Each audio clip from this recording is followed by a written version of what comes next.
আওয়ামী লীগের উল্লাসের ঈদ, বিএনপি নেতাকর্মীদের ঘরে শোকের মাতম, রিজভী কাদেরের বক্তব্যের জবাব দিতে রুচিতে বাধে, ফখরুল।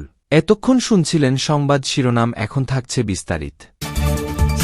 আওয়ামী লীগের উল্লাসের ঈদ, বিএনপি নেতাকর্মীদের ঘরে শোকের মাতম, রিজভী। বিএনপির সিনিয়র যুগ্ম মহাসচিব অ্যাডভোকেট রুহুল কবির রিজভী আহমেদ বলেছেন, প্রধানমন্ত্রী শেখ হাসিনা এবং তার দলের লোকজন উল্লাসের ঈদ পালন করছে। অপরদিকে বিএনপি নেতাকর্মীদের বেশিরভাগের বাসায় চলছে শোকের মাতম। কেউ গুম হয়েছেন, ফিরে আসবেন সে অপেক্ষায় প্রহর গুনছেন তার স্বজনরা। আর যারা ফ্যাসিবাদী সরকারের নির্যাতনে নিহত হয়েছেন তাদের স্বজনদের ঈদ আজ বিষাদময়। তাদের জীবনে কোনো আনন্দ নেই। সোমবার পবিত্র ঈদুল আজহার দিনে ছাত্রদলের নিহত ও গুম হওয়া দুই নেতার বাসায় বিএনপির ভারপ্রাপ্ত চেয়ারম্যান তারেক রহমানের পক্ষ থেকে ঈদ শুভেচ্ছা বিনিময়কালে তিনি এসব কথা বলে।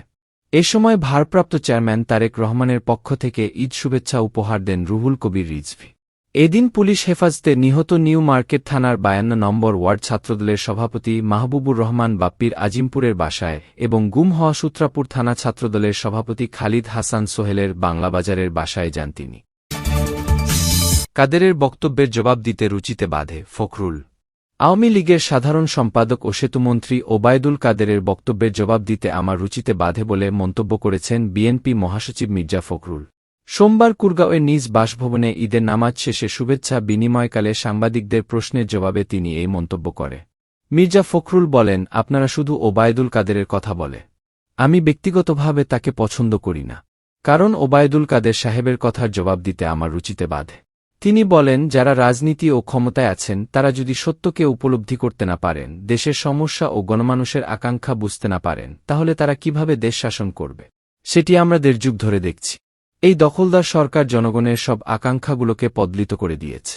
বিএনপি মহাসচিব বলেন, ভোটের ও গণতান্ত্রিক অধিকার পদলিত করে তারা আজকে জোর করে শাসন চাপিয়ে দিয়েছে। সুতরাং তাদের কথার উত্তর দিতে আমরা ইচ্ছা করে না। কারণ জনগণ তাদের পছন্দ করে না। জনগণ তাদের ঘৃণা করতে শুরু করেছে। তারা শুধু মিথ্যা কথা বলে জোর করে রাষ্ট্রযন্ত্র ব্যবহার করে ক্ষমতায় এসেছেন। এজন্য আমি তাদের খুব বেশি গুরুত্ব দেই না।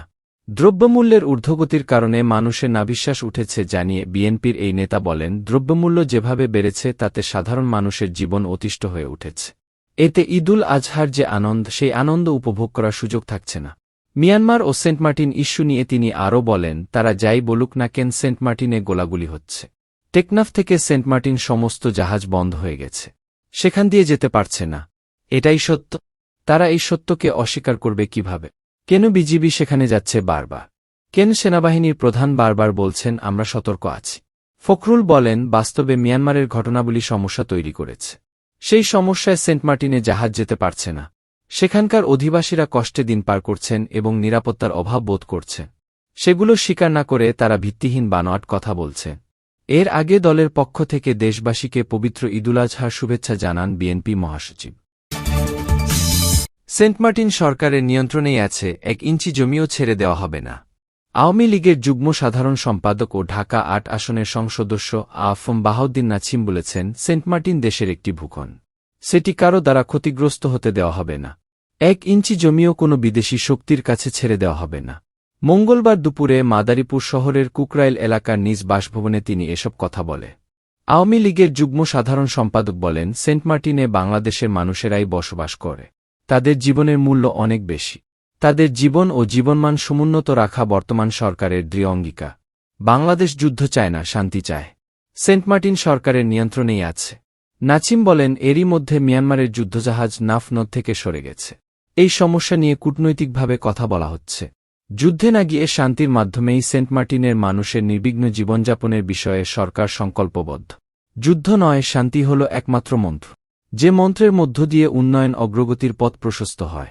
এ সময় তিনি বলেন, সাবেক পুলিশ প্রধান বেনজির আহমেদ যে অর্থসম্পদ লুট করেছেন, আইন অনুযায়ী বেনজির আহমেদের বিচারের পথ তৈরি হয়েছে। তার ব্যাপারে আইন অনুযায়ী ব্যবস্থা নেওয়া হবে। শুধু বেনজিরই নয়, দুর্নীতির জিরো টলারেন্স নীতি, এটা হল আওয়ামী লীগ সরকারের নীতি। কোনো দুর্নীতিবাজের জায়গা আওয়ামী লীগের মধ্যে নেই। তেমনি এই সরকারও কোনো দুর্নীতিবাজকে ছাড় দেবে না। যারা রাষ্ট্রের সম্পদ লুট, মানুষের ভাগ্য নিয়ে খেলবে, তাদের ওপর শেখ হাসিনা সরকারের জিরো টলারেন্স নীতি প্রযোজ্য হবে। এটা আওয়ামী লীগের নির্বাচনী অঙ্গীকার। বেনজির আহমেদকে নিয়ে বিএনপি মহাসচিব মির্জা ফখরুল ইসলাম আলমগীরের মন্তব্যের সমালোচনা করে নাছিম বলেন, ঘুম থেকে উঠেই বিএনপি অভিযোগ দিয়ে যায়। তাদের কাজই হল অসত্য কথা বলা। বিএনপি মনে করে মিথ্যা কথা বলে মানুষকে বিভ্রান্ত করা সম্ভব। বিএনপি তো দুর্নীতির বিরুদ্ধে কথা বলার অধিকার রাখে না, কারণ বিএনপি নিজেরাই দুর্নীতিবাজ। এই দুর্নীতিবাজরাই বড় বড় কথা বলছে, যেমন চোরের মায়ের বড় গলা। দুর্নীতিবাজরা সবাইকেই দুর্নীতিবাজ মনে করে। দুর্নীতিবাজদের কবর রচনা করে বাংলাদেশ উন্নয়ন, অগ্রগতি ও সমৃদ্ধির পথে এগিয়ে যাচ্ছে। এই দুর্বার গতিতে চলার পথে যারাই বাধা দেবে তাদের উপর শেখ হাসিনার জিরো টলারেন্স নীতি বাস্তবায়ন হবে। সার্বভৌমত্বের উপর আঘাত হানার চেষ্টা করছে মিয়ানমার, জিএম কাদের। জাতীয় সংসদের বিরোধীদলীয় নেতা জাতীয় পার্টির চেয়ারম্যান জিএম কাদের বলেছেন, মিয়ানমার সেন্ট মার্টিনের কাছে যুদ্ধ জাহাজ নিয়ে বাংলাদেশের সার্বভৌমত্বের উপর আঘাত হানার চেষ্টা করছে। দীর্ঘদিন ধরে তারা হামলা চালিয়ে আসছে। বিভিন্নভাবে তারা আমাদের ভূখণ্ডে চলে আসতে চাচ্ছে। দেশের সেনাবাহিনী, নৌবাহিনী, বিমান বাহিনী অনেক শক্তিশালী শুনেছি, কিন্তু এটি নিয়ে আমরা তাদের কোনো ভূমিকা দেখছি না। মানুষ চরম নিরাপত্তাহীনতায় ভুগছে। এটি সত্যিই দুঃখজনক। শনিবার বিকালে 4 দিনের সফরে রংপুরে এসে রংপুর সার্কিট হাউজে তিনি সাংবাদিকদের এসব কথা বলে। জিএম কাদের বলেন, এর আগে বিপুল সংখ্যক রোহিঙ্গাকে আমাদের দেশে ঠেলে দেওয়া হয়েছে। সরকার মানবতা দেখিয়ে সেই বোঝা ঘাড়ে নিয়েছে। বর্তমানে তাদের বাধা দেওয়ার চেষ্টা করা হোক। মিয়ানমার সেন্ট মার্টিন যদি দখলে নিয়ে ফেলে আবার কোনো মহত্বের কারণে তা ছেড়ে দেওয়া হবে কিনা আমরা জানি না।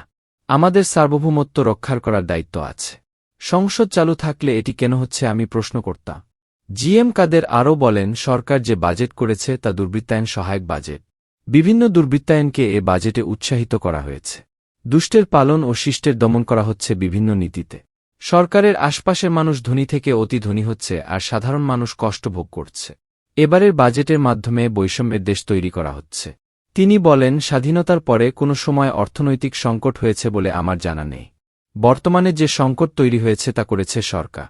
তারা উচ্চাভিলাষী মেগা প্রকল্প করে প্রকল্পের মেয়াদ বাড়িয়ে প্রকল্প ব্যয় বাড়িয়েছে।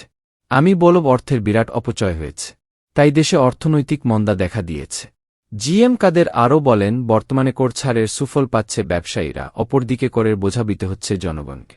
সরকার সংকুচিত অর্থ সরবরাহ মুদ্রানীতি গ্রহণ করার কথা বলেছে, কিন্তু দেশের বাজার নিয়ন্ত্রণ করে সিন্ডিকেট।